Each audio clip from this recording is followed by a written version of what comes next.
A single scoop of ice cream in Switzerland can cost you $8.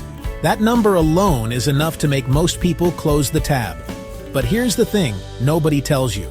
A family of 4 can spend a full week in Switzerland, see the Alps, ride the trains, eat well, and still spend less than a week at an American theme park. Sounds impossible, right? Everyone says Switzerland will bankrupt your vacation. Is that actually true? By the end of this video, you'll know exactly how much a family of 4 really needs to enjoy Switzerland without going broke. Let's get into it. Switzerland has a reputation: chocolate box mountains, spotless trains, and prices that make your credit card sweat. And look, some of that reputation is earned. This is not a backpacker hostel and instant noodles kind of country. But expensive and impossible are two very different words. In this video, we're breaking down the real cost of a family trip: transportation, food, hotels, activities, with actual numbers. Then we'll show you the exact strategies smart families use to cut that cost dramatically. And at the end, we'll walk through a real sample day, hour by hour, so you can see what budget Switzerland actually looks like, not just hear about it. So, is Switzerland actually affordable for families? Stick around, because the answer might surprise you. Let's rip the Band-Aid off.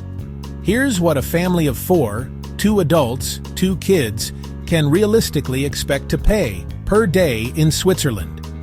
Trains here are famous for a reason. They're fast, scenic, and reliable. But point-to-point tickets add up fast. A family could easily spend $150 to $250 a day just moving around if they buy tickets the normal way. We'll fix that in a minute. A modest, family-friendly hotel or apartment outside the big cities runs roughly $150 to $250 a night. Stay in Zurich or Geneva city center, and that number climbs fast, sometimes past $400.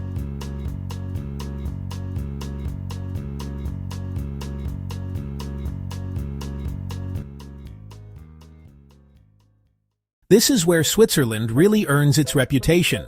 A sit-down restaurant meal for a family of 4 can run $80 to $120 per meal. 3 meals a day, eating out every time, and you're easily looking at $250+ a day just on food. Mountain cable cars, museum entries, boat rides, budget $100 to $200 a day if you're doing 1 or 2 paid attractions. Add it all up the normal tourist way, and you're looking at $600 to $900 a day for a family of 4. Yeah, that's the number that scares people off. But that number assumes you're doing everything the expensive way. And almost nobody who actually lives here, or travels here smart, does it that way. There's one mistake that could double your food budget alone. We'll cover exactly how to avoid it next. Here's where the math actually changes. Strategy 1. The Swiss Travel Pass. Instead of paying per ticket, this pass gives you unlimited trains, buses, and boats, plus free or discounted entry to over 500 museums and attractions. For families doing multiple trips a day, this alone can cut transportation costs by more than half. Strategy 2. Grocery stores, not restaurants. Migros and Coop, Switzerland's big supermarket chains, are everywhere, and they're shockingly affordable compared to restaurants. A family can eat a full, good breakfast and lunch from a grocery store for what one restaurant meal costs. Save restaurants for one dinner every couple of days, not every meal. Strategy 3. Free nature, paid mountains. Not every alpine view requires a cable car ticket. Countless hiking trails, lakes, and valley towns are completely free. And honestly, some of the best views in the country don't cost a franc. Strategy 4. Family discounts. The Swiss Family Card, often bundled with the Travel Pass, lets kids under 16 travel free with a parent. That's not a small discount. That's potentially thousands of dollars back in your pocket. Strategy 5. Timing. Traveling in shoulder season, late spring or early fall, means lower accommodation prices, thinner crowds, and often better weather for hiking than peak summer.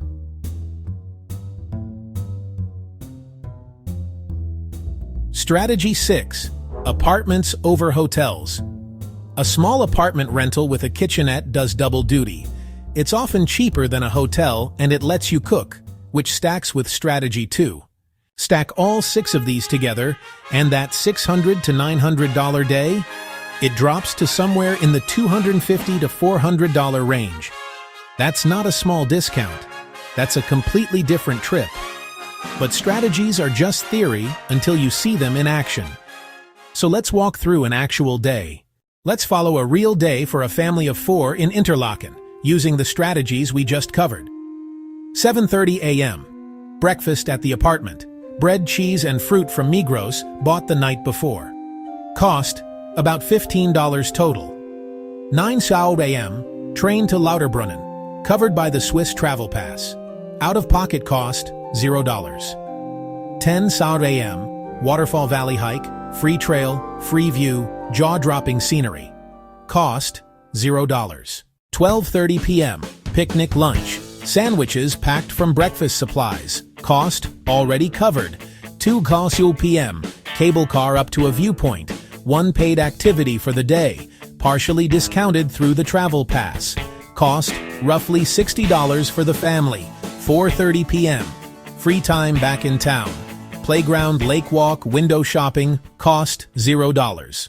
7 p.m. Dinner. 1 restaurant meal today since it's the treat meal. Cost, about $90. Total for the day, roughly $165 for a family of 4. Beat. That's less than a lot of families spend on a single day at a domestic amusement park. And this day included a waterfall valley and an alpine cable car. That's the strategy in action. But let's be honest, this kind of day comes with trade-offs, and we should talk about those before you book anything. Let's be real for a second, because a video that only shows the upside isn't doing you any favors. Budget travel in Switzerland means you're probably not eating out 3 times a day. You're cooking or grazing from a grocery bag more than you would on a typical vacation. It means skipping some paid attractions. Not every mountain, not every museum. You pick your favorites and let the rest go.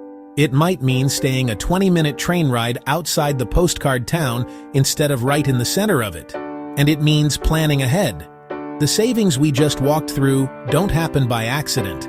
They happen because you bought the right pass, packed the right lunch, and picked the right season. If your idea of vacation is zero planning and full spontaneity, budget Switzerland will feel like more effort than a beach resort. But if you're willing to trade a little planning for a lot of savings, that trade-off is very, very worth it. So, after everything we've covered, can a family actually enjoy Switzerland on a reasonable budget? Here's the honest answer. Yes, but with an asterisk. Switzerland will never be a cheap destination. Let's not pretend otherwise. But expensive and unaffordable are not the same thing. With the right pass, the right food strategy, and a little flexibility, a family of 4 can experience the Alps, the lakes, the trains, and the storybook towns for a fraction of the price most people assume. The families who think Switzerland is only for the rich are the families who never look past the sticker shock.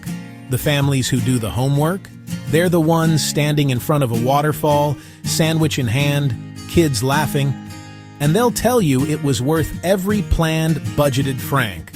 Switzerland isn't out of reach. It just requires a different kind of packing list, one with a little more planning and a little less panic. If you're planning a Switzerland trip, or even just dreaming about one, drop your budget questions in the comments. I read every single one, and I might turn your question into the next video.